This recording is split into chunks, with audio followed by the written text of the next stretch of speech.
আসসালামু আলাইকুম। মিতা মোস্তফা আমন্ত্রণ জানাচ্ছি এনটিভির মধ্যাহ্নের খবরে।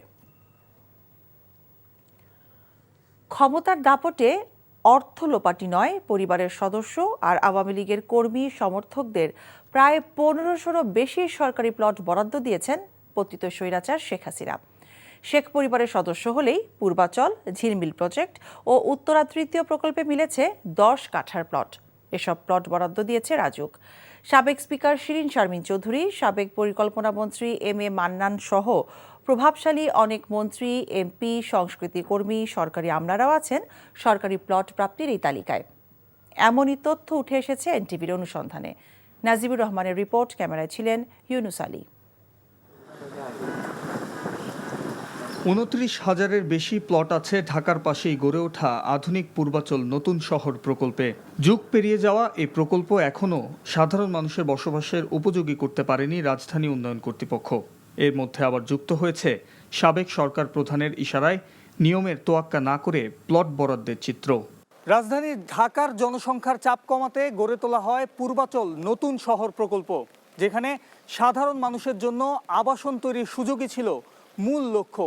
তবে বিগত সরকারের ঘনিষ্ঠরাই এই এলাকায় বাগিয়ে নিয়েছেন প্রায় 1100টিরও বেশি প্লট, যেখানে আছে শেখ হাসিনা ও তার পরিবারের সবার নাম।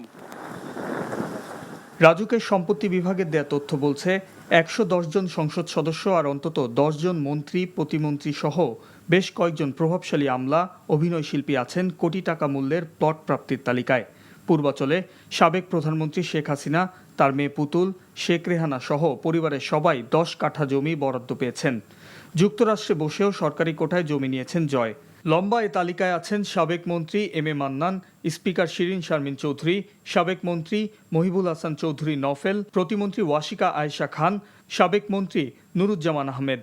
সাবেক প্রতিমন্ত্রী ডক্টর শামসুল হকও হয়েছেন 5 কাঠা জমির মালিক। অর্ধশত আমলাদের মধ্যে সিনিয়র সচিব জিয়াউল আহসান, সাবেক গভর্নর ফজলে কবির, বিচারপতি খিজির হায়াত, সাবেক রাজুক চেয়ারম্যান এবিএম আমিনুল্লাহ নুরি, chief metropolitan magistrate Rezaul Karim Bhuiyan সহ জনপ্রিয় অভিনেত্রীরা আছেন। সাবেক আইজিপি মনিরুজ্জামান মানিক। শেখ হাসিনার কার্যালয়ের অফিস সহায়কও পেয়েছেন বিশেষ কোটার এ জমি। টিআইবির নির্বাহী পরিচালক বলছেন, রাজনৈতিক প্রভাবে প্লট বরাদ্দ নতুন কিছু নয়, তবে দোষীদের ছাড় না দেওয়ার পক্ষে মত দিয়েছেন তিনি। রাজুকের পক্ষ থেকে যে যুক্তিটা দেওয়া হচ্ছে যে সরকার চেয়েছে তাই তারা করেছে, তারা দায় এড়াতে পারে না। তবে আমি যেটা মনে করি, যেটা মূল দায়িত্ব অবশ্যই যারা ক্ষমতার সাথে ছিলেন, যারা এরকম সম্পূর্ণভাবে বৈষম্যমূলকভাবে, উদ্দেশ্যমূলকভাবে বৈষম্যমূলক এই ধারাটা প্রবর্তন করেছিল এবং সেটার সুযোগ তারা নিয়েছেন। এরকম ক্ষমতার ব্যবহারের কারণে জবাবদিহিতা নিশ্চিত করা দরকার। যে বরাদ্দগুলো ছিল সেগুলো বাতিল করা দরকার।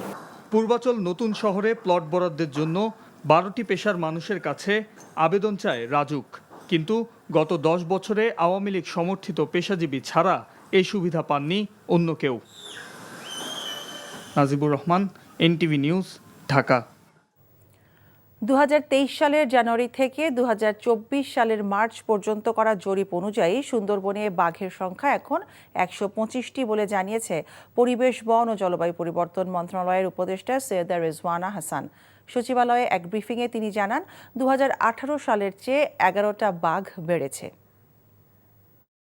সুন্দরবনে পরিচালিত বাঘ জরিপে বাঘের সংখ্যা 125টি পাওয়া যায় এবং প্রতি 100 বর্গ কিলোমিটার বনে বাঘের ঘনত্ব পাওয়া যায় 2.64। 2018 সালের তুলনায় 2024 সালে সুন্দরবনে বাঘের সংখ্যা 9.65% বৃদ্ধি পেয়েছে এবং 2015 সালের তুলনায় বাঘের সংখ্যা 17.92% বৃদ্ধি পেয়েছে। পাহাড়ে অস্থিরতা সহ নানা কারণে আজ থেকে 31 তারিখ পর্যন্ত ভ্রমণ নিষেধাজ্ঞা জারি করা হয়েছে 3 পার্বত্য জেলায়। সম্প্রতি বন্যার পর এখন ভ্রমণ নিষেধাজ্ঞায় দীর্ঘমেয়াদী ক্ষতির বিরূপ প্রভাব পড়েছে পর্যটন সংশ্লিষ্ট সব ধরনের ব্যবসা বাণিজ্যে। ইতিমধ্যে ব্যাংক ঋণ নিয়ে গড়ে তোলা বেশ কয়েকটি আবাসিক হোটেল, রিসোর্ট ও রেস্টুরেন্ট বন্ধ করে দিয়েছে ব্যবসায়ীরা। প্রতিনিধিদের পাঠানো তথ্য ছবিতে ডেস্ক রিপোর্ট।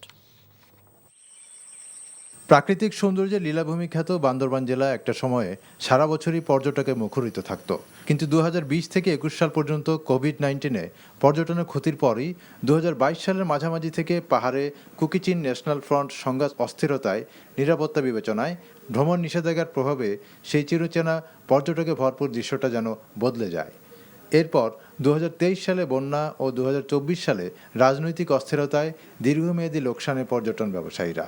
সবকিছুই বন্ধ করে দিয়ে বান্দরবানের পর্যটন খাতের কফিনের শেষ প্যারাকটা মেরে দেওয়ার একটা সিদ্ধান্ত গ্রহণ করা হয়েছে, যে কারণে আমরা বান্দরবানের পর্যটন খাতে বিনিয়োগকারীরা এখন নিঃস্ব এবং আমরা একদম শেষ, আমাদের আর কোনো দাঁড়ানোর কোনো সুযোগ নাই।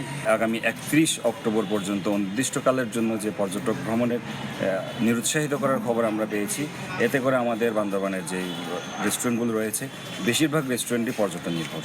পর্যটন না আসার কারণে এই ধরনের নিষেধাজ্ঞা চলমান থাকলে এই খাতের সাথে জড়িত শত শত মানুষ, কর্মকর্তা, কর্মচারী এবং ব্যবসায়ীরা কিন্তু ক্ষতির সম্মুখীন হবে। ওনারা নিষেধাজ্ঞা যখন দিবে তখন যাতে আমাদের ব্যাংকের ইনস্টলমেন্ট বন্ধ থাকে। আমাদের দাবি হচ্ছে কি, প্রথম হচ্ছে আমাদের ব্যাংকের ইনস্টলমেন্টগুলো বন্ধ রাখবে, ইন্টারেস্ট বন্ধ রাখবে, সাথে লাইসেন্সগুলো যেগুলো আমরা 1 বছর করে লাইসেন্স করি, যে কদিন বন্ধ ছিল সেই লাইসেন্সগুলো আমাদের সাথে অ্যাড করে দিবে, যোগ করে দেওয়ার আমরা জোর দাবি জানাচ্ছি। নিরাপত্তাজনিত কারণে খাগড়াছড়ি জেলাতেও মঙ্গলবার থেকে 31 অক্টোবর পর্যন্ত বলবৎ থাকবে নিষেধাজ্ঞা। এর আগে চলতি মাসের 2 অক্টোবর থেকে 4 অক্টোবর পর্যন্ত 3 দিনের জন্য পর্যটকদের খাগড়াছড়ি ভ্রমণে নিরুৎসাহিত করা হয়েছিল।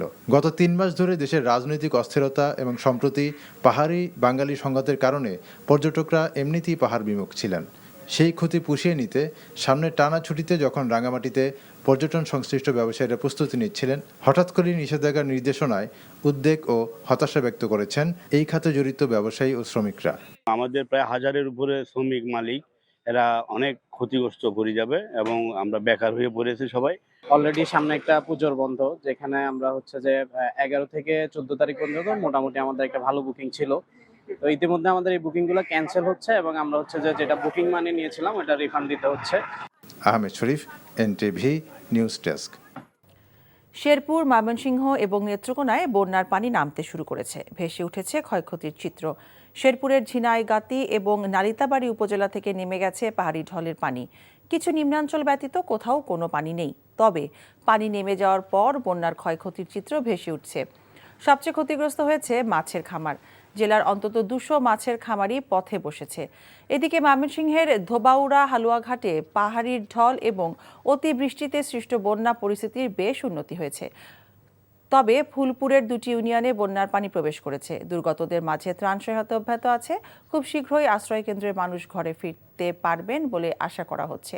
নেত্রকোনা জেলায় বন্যাপ্লাবিত 5টি উপজেলাতেই পানি নামতে শুরু করেছে। তবে নতুন নতুন এলাকা প্লাবিত হচ্ছে। পানিবন্দী হয়েছে 65,000 মানুষ। 10টি আশ্রয় কেন্দ্রে ঠাঁই নিয়েছে 43টি পরিবার।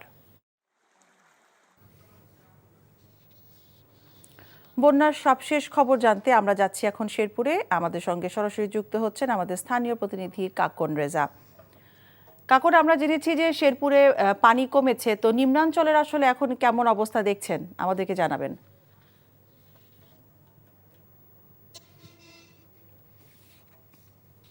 মিতা, আপনি যেমনটা বলেছেন যে পানি কমতে শুরু করেছে, আসলে আমাদের শেরপুরে যেটা হয় প্রতি বছরই, এবার একটু বেশি হয়েছে। যেটা হলো ভারতের উজান থেকে, অতি বর্ষণ হলে ভারতের উজান থেকে, মেঘালয় থেকে পাহাড়ি ঢল নেমে আসে শেরপুরে, এবং এই বন্যা খুব বেশি স্থায়ী হয় না।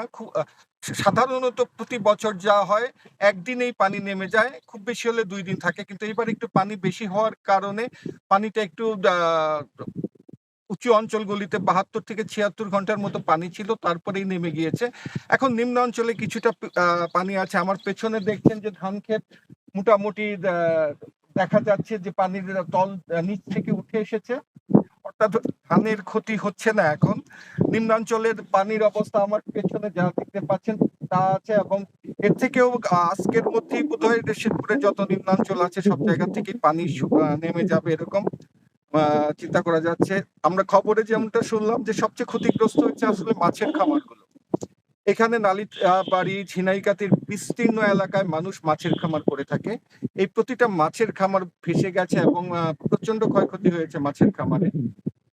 ধানের তেমন ক্ষতি হবে না, আমরা যতটুকু জানছি কৃষি সম্প্রসারণ অধিদপ্তর থেকে ধানের খুব একটা ক্ষতি হবে না, কারণ ধানের ইতিমধ্যে ধান ক্ষেতগুলো ভেসে উঠেছে, এখানে খুব বেশি ক্ষতির পরিমাণ বোঝা যায়নি। আর ত্রাণ তৎপরতা চলছে। আজকে বিএনপির স্থায়ী কমিটির সদস্য ডাক্তার AJM জাহিদ হোসেন এবং সুলতান সালাউদ্দিন আসার কথা শেরপুরে ত্রাণ দেওয়ার জন্য, এবং অন্যান্য আসুন্না ফাউন্ডেশন সব বিজিপি, সেনাবাহিনী এবং প্রশাসনের পক্ষে থেকে ত্রাণ তৎপরতা চলছে। এবং শেষ কথা হলো, শেরপুর থেকে জানছিলাম বন্যার খবর। কাল থেকে শুরু হচ্ছে সনাতন ধর্মাবলম্বীদের সবচেয়ে বড় ধর্মীয় উৎসব দুর্গাপূজা। ইতোমধ্যে সরকার একদিন বাড়িয়ে দুর্গাপূজার ছুটি 2 দিন করার ঘোষণা দিয়েছে। এদিকে দেশজুড়ে প্রতিমা ও মণ্ডপ নির্মাণে চলছে শেষ মুহূর্তের কাজ। মানিকগঞ্জে প্রতিমা তৈরি শিল্পীরা রাত ভর সাজিয়েছেন দুর্গার প্রতিমা সহ মন্দির। রাজনৈতিক অস্থিরতার কারণে এবারের পূজায় গতবারের চেয়ে কম প্রতিমা তৈরি করা হয়েছে মানিকগঞ্জে। সেই সাথে মজুরিও কমে গেছে বেশ। জেলা পুলিশ সুপারের তথ্য অনুসারে এবার মানিকগঞ্জে 513টি মন্দিরে দুর্গাপূজার আয়োজন করা হয়েছে, যার মধ্যে 122টি অতি গুরুত্বপূর্ণ। নিরাপত্তায় দায়িত্ব দেওয়া হয়েছে পুলিশের 3 সার্কেল অফিসারকে। অন্যদিকে পাহাড়ের সম্প্রতি পাহাড়ি বাঙালি সংঘাতের কারণে রাঙামাটির ত্রিপুরা জনগোষ্ঠী অধ্যুষিত পল্লীতে রয়েছে আতঙ্ক।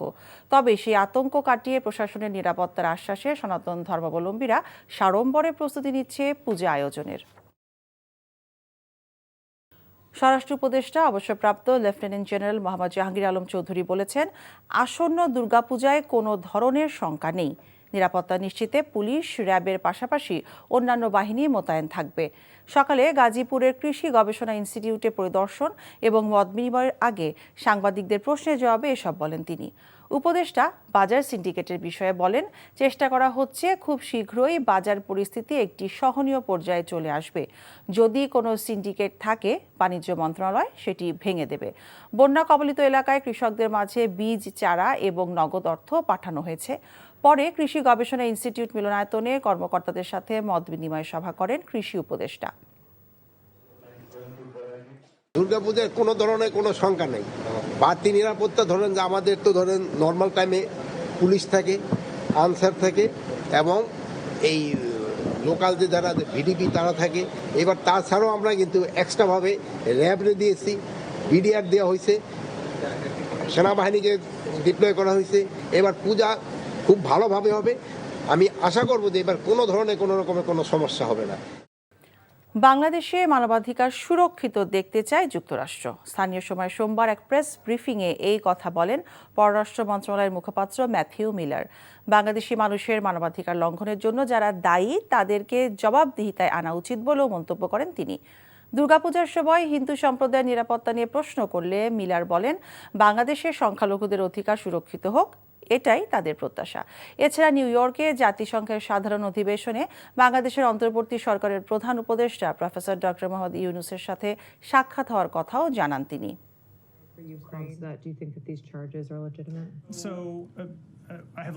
We have limited information available about this. We'll ask you about these potential Congress doesn't give us any additional funding to look at those. We of course welcome it.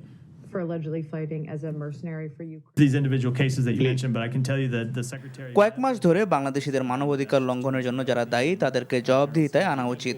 সারা বিশ্বের মতো বাংলাদেশেও সংখ্যালঘুদের অধিকার সুরক্ষিত হোক, এটা আমরা অবশ্যই দেখতে চাই। acting Prime Minister, I think is এই ছিল মধ্যাহ্নের খবরে। এই খবরের ভিডিও সহ আপডেট জানতে ভিজিট করুন এনটিভি অনলাইন www.ntvbd.com। এছাড়াও এনটিভির জনপ্রিয় সব অনুষ্ঠান ও খবরের আপডেট জানতে ভিজিট করুন আমাদের ইউটিউব ও ভেরিফাইড ফেসবুক পেজ। 2টায় দুপুরের খবর দেখার আমন্ত্রণ রইল। সবাইকে ধন্যবাদ।